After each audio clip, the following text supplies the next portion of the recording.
The upcoming Easter weekend will see thousands of South Africans hitting the road to visit their loved ones. Now, for tips on how to stay safe on the roads, we're now joined by Eugene Herbert, a Master Drive Group CEO. Eugene, thank you so much for your time. So human factors contributed to almost 80% of the fatal accidents on South Africa's roads. Just talk to us about, what you are currently seeing in terms of trends on our roads. Hello, Natia, and hello to viewers. I'm glad that the MEC focused or paid attention to two things that motorists shouldn't be doing, and that is drinking and driving and texting while driving. But what we do notice is that, which contributes to significant behavioral change, is a mindset of motorists, particularly at this time of year. They're wanting to get to their destination. So you know what they do? They travel at night, which is always a dangerous time, not because the cars are ill-equipped to deal with it, but that is a time when many of the motorists whose vehicles who are of inferior standard, they're possibly not roadworthy, are engaging with us on the road. And of course, it presents a challenge.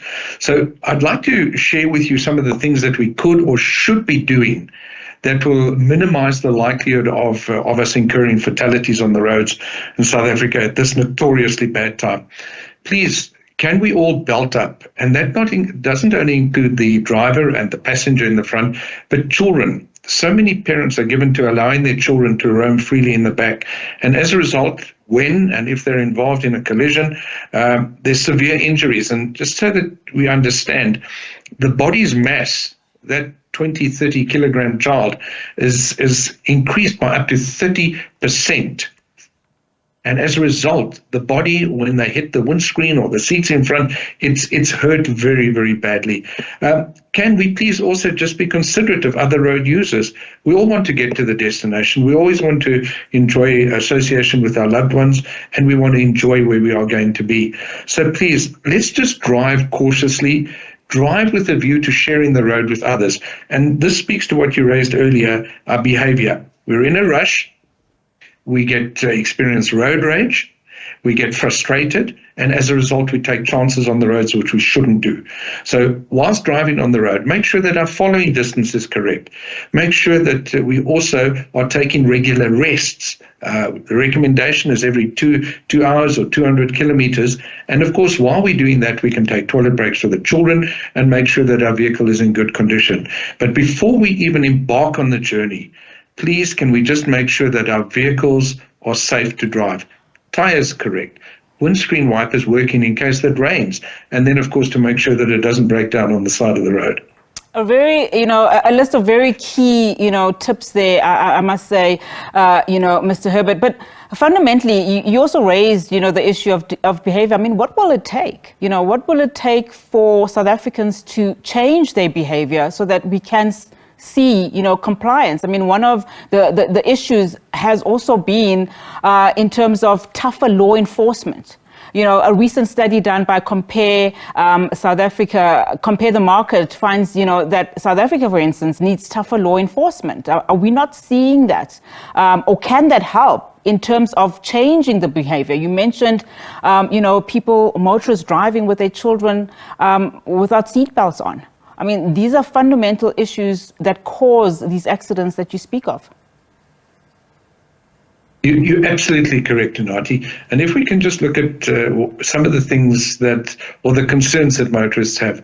Notoriously, we see people make assumptions or accusations that law enforcement is there to just extort money from motorists when they pull them over to the side of the road. I would like to believe that it's not true in all instances.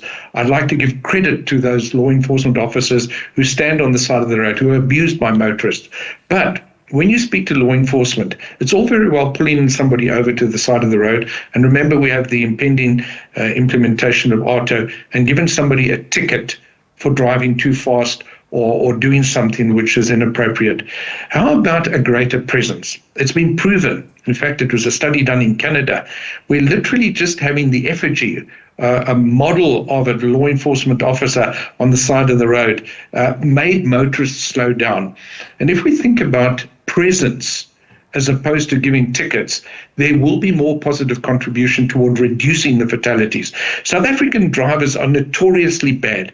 When there's not a traffic officer in sight or when there's no cameras, they will tend to speed. However, if we are in a position where law enforcement's presence is known and seen on the roads, it's a great deterrent.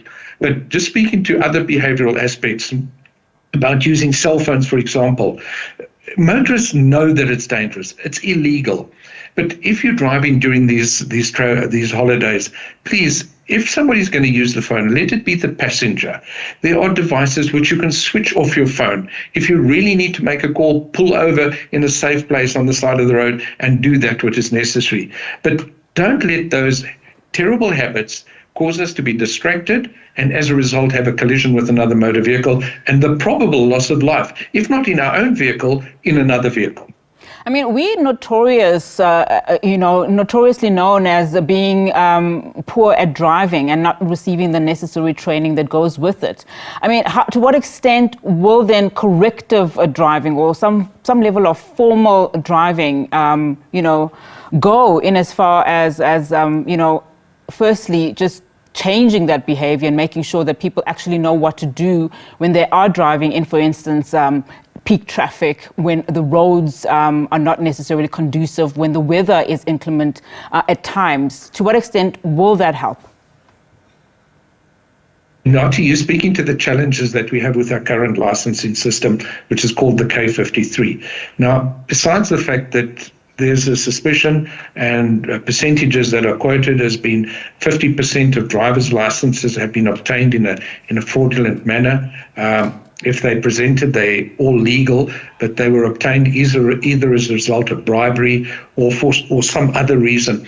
Now, if those are the drivers that we're sharing the roads with, clearly they don't know what the right behavior is. They don't know what the rules of the road.